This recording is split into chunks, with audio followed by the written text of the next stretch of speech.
Ito na yung nabalatan na. And then, lagayan ng balchaw. Ito. Hi guys! So for today's video is kakain tayo ng fresh mangga. Binigay siya sa akin ng landlord dito sa bago naming bahay. So this is from Pangasinan. Sabi niya kasi sa akin, may pasalubong daw ako kasi fiesta sa kanila. At tapos, ang daming bunga ng mangga sa kanila. So sabi niya sa akin, bibigyan niya ako ng mangga as pasalubong pagbalik. So kanina siya bumalik at eto na nga yung mangga na dala-dala niya. Meron na akong nabalatan na mangga dito. Tapos eto yung balitsyaw. Ayan. Galing pa siya sa Romblon. Parang 2 weeks ago na siya nadala. Galing sa Romblon tapos pasalubong sa akin ng ate ko. Ngayon ko lang siya makakain. Thankful ako kasi nga nagkaroon ng mangga sa wakas. So, may paggagamitan ako ng balitsyaw. Okay. Open. Ang tanga naman. Ang tanga. May ano pa pala. Yan. Tanggalin muna natin yung seal niya. Open na. Ang hirap na na. So, wait. Kuha muna tayo ng isang, Yung expiration date pa naman niya is September 19, 2025.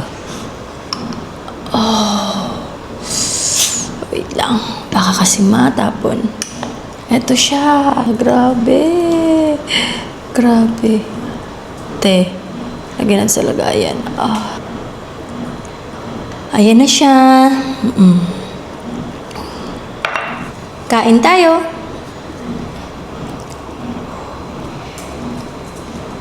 Spicy flavor siya. Baka matapon na naman eh.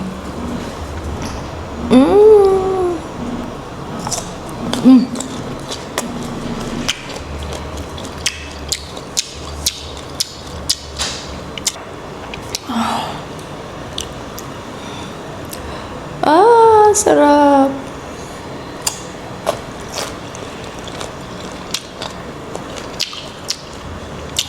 Hindi ako makapagsalita. Gusto ko dire-diretso lang yung kain ko.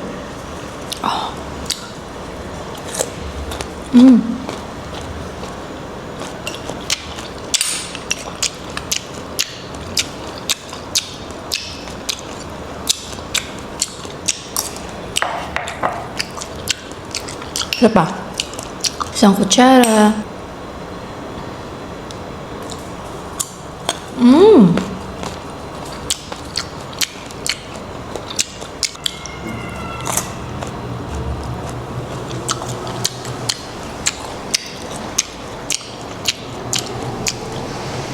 Ang daming mabibiling mangga sa palengke pero ano na siya? Hilaw pa siya pero malambot na yung labas kasi ang sobrang init. So, hindi na siya fresh. So, eto kaninang umaga lang kinuha sa puno and then ngayong hapon lang sa akin nabigay. So fresh. Mas fresh pa sa akin.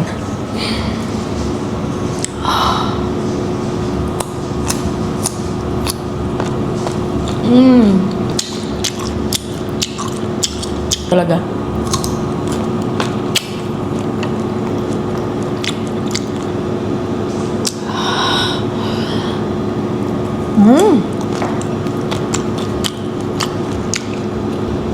The best yung mangga dahil hindi ganun kaasim. Tapos, the best yung balitsyaw. Walang katulad.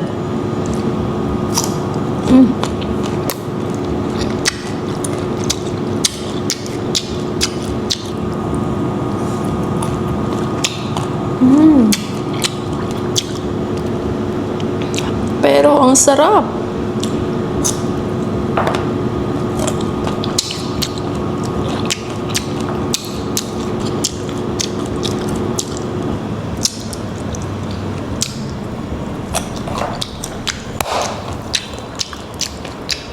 The best.